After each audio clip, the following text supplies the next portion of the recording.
তৃণমূল বিধায়ককে ফিরিয়ে দিল কালীগঞ্জে নিহত বালিকার পরিবার। একেবারে প্রত্যাখ্যান তামান্নার মায়ের। পত্র পাঠ নাকচ করে দেন টাকা দেওয়ার প্রস্তাব। খামে করে টাকা দিতে গিয়েছিলেন দেবরার তৃণমূল বিধায়ক হুমায়ুন কবির, আর সেটা একেবারে নাকচ করে দিলেন। নিতে নারাজ হলেন তামান্নার মা। একটি সংস্থার হয়ে আর্থিক সাহায্য দিতে গিয়েছিলেন, এমনটাই দাবি দেবরার বিধায়কের। আমি জানতে চাই কেন বোমা উদ্ধার হলো। আবার বড় পুলিশ সে বলছে আমি বড় পুলিশ। কিসের বড় পুলিশ? বড় পুলিশ হইল সে জানে, আগে থেকে ওয়ার্নিং দিয়ে আছে। আগে থেকে ওয়ার্নিং দিয়ে ওর বাবা ছিল না বাড়িতে, ওর বাবা বাড়িতে ছিল না, আগে থেকে ওয়ার্নিং দিয়ে আছে। ওই মুলান্দি জিতলি সিপিএম কে একবারে ফেলিয়ে দাও, এইরকম। আপনি ভালো বলি দুনিয়ার সবাই ভালো না, হয়তো আপনি নেতা, আপনি ভালো, যাই হোক আপনি ভালো, দুনিয়ার সবাই ভালো না। এইখানে সেই যে মেয়ে, কি মেয়েটার নাম ভোটে দাঁড়িয়েছে, মেয়েটা ভোট এসে চাইতে এসেছে, ভোটের আগে তো আসে সবাই, এমনি করে ভোটের এমনি করে দেখাচ্ছি। আমার মেয়ে, আমার তামান্না দেওয়ারি দেখতে গেছে। আমার মেয়েকে জানে যে ও লালের মেয়ে, ও অন্য পার্টি, আমরা অন্য পার্টি। আমার মেয়ে কি দেখতে গেছে, মেলা লোক আসি ভোট দেন করছি, মেলা লোক। আমার ছোট মেয়ে আমাকে টেনে টেনে ওইখানে লিজেছি। হ্যাঁ, টেনে ওইখানে লিজেছি। আমার ফোন নাম্বার লেখা আছে, কোনো অসুবিধা হলে আমার সঙ্গে আপনি যোগাযোগ করবেন। কিসের জন্য এইরকম ছোট আমাকে করবেন না। আমার কিন্তু আমি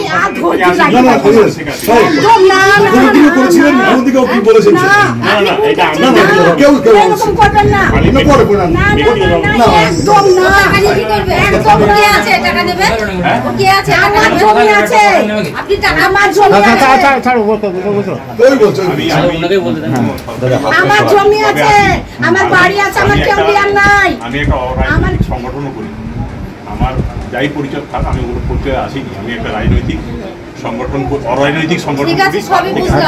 টাকাই নিচ্ছে না আমাদের কাছে, কারোর কাছে। আমাদের প্রতিনিধি আবির দত্ত এই মুহূর্তে রয়েছেন আমাদের সঙ্গে। আবির, দেবরাজ তৃণমূল বিধায়ক তিনি এসেছিলেন, তামান্নার মাকে টাকা দিতে চেয়েছিলেন, পত্রপাঠ নাকচ করলেন, স্পষ্ট বললেন আমরা টাকা চাই না। ঠিক কি কথা হলো দুজনের মধ্যে? দেখো একেবারেই, এবং শাসক দলের এমএলএ এবং যিনি এসছিলেন সেই হুমায়ুন কবির, তিনি প্রাক্তন আইপিএস অফিসার, তিনি যখন এই যে বাড়ি যেখানে এই ক্লাস 4-এর ছাত্রী তামান্নার যেখানে মৃত্যু হয়েছে, বাড়ির ঠিক সামনে, মায়ের সামনে মেন মৃত্যু, সেই বাড়িতে মায়ের সঙ্গে তিনি দেখা করতে আসেন। যদিও হুমায়ুন কবিরের বক্তব্য তিনি একটি সংগঠনের তরফ থেকে তিনি এসছেন বা সংস্থার তরফ থেকে তিনি এসছেন, তিনি দলীয় পদাধিকারী হিসেবে তিনি আসেননি। তবে তিনি যে খাম দিয়েছিলেন এই বাড়িতে বসে সেই ছোট্ট শিশুর মা, তিনি প্রত্যাখ্যান করেছেন এবং স্পষ্টত তিনি বলে দিয়েছেন যে তার টাকার প্রয়োজনীয়তা নেই এবং এই ঘটনায় যারা জড়িত বা এই ঘটনার যে বোমা ব্যবহার করা হয়েছিল সেগুলো উদ্ধার করা হোক, গ্রেপ্তার করা হোক। এবং তিনি শুধুমাত্র ন্যায্য বিচার চাইছেন, এই ঘটনায় যারা রয়েছেন তাদের উপযুক্ত শাস্তি হোক সেটাই তিনি চাইছেন। এবং আমরা কথা বলেছিলাম হুমায়ুন কবিরের সঙ্গে, তিনি নিজে জানিয়েছেন যে তাকে প্রত্যাখ্যান করা হয়েছে। যদিও তিনি এটাও বলছেন যে তিনি দলের তরফ থেকে নয়, একটি সংগঠনের তরফ থেকে তিনি উপস্থিত হয়েছিলেন পাশে থাকার জন্য, কিন্তু মানসিক যে অবস্থা তাদের রয়েছে পরিবারের সদস্যদের, সেই জন্য হয়তো তাকে প্রত্যাখ্যিত হতে হয়েছে। যদিও পরিবারের সদস্যরা স্পষ্টত বলছেন টাকার প্রয়োজনীয় তাদের নেই, খামের মধ্যে করে টাকা দেওয়া হয়েছিল এমনটাই তাদের দাবি পরিবারের সদস্যদের। তারা বলছেন যে তারা যে ন্যায্য বিচার চাইছেন, যে অভিযুক্তদের শাস্তির দাবি তারা প্রথম থেকে করে আসছেন, সেই বিষয়টা নিয়ে যদি সাহায্য কেউ করতে পারে তাহলে করুক।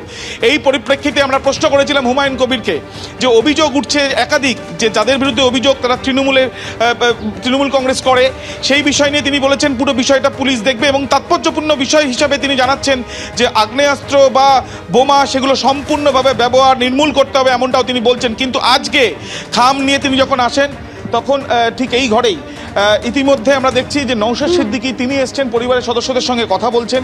কিন্তু আজকে যখন হুমায়ুন কবির আসলেন, তিনি যখন খাম দিতে চাইলেন টাকা ভর্তি, সেই টাকা কিন্তু প্রত্যাখ্যান করলেন পরিবারের সদস্যরা।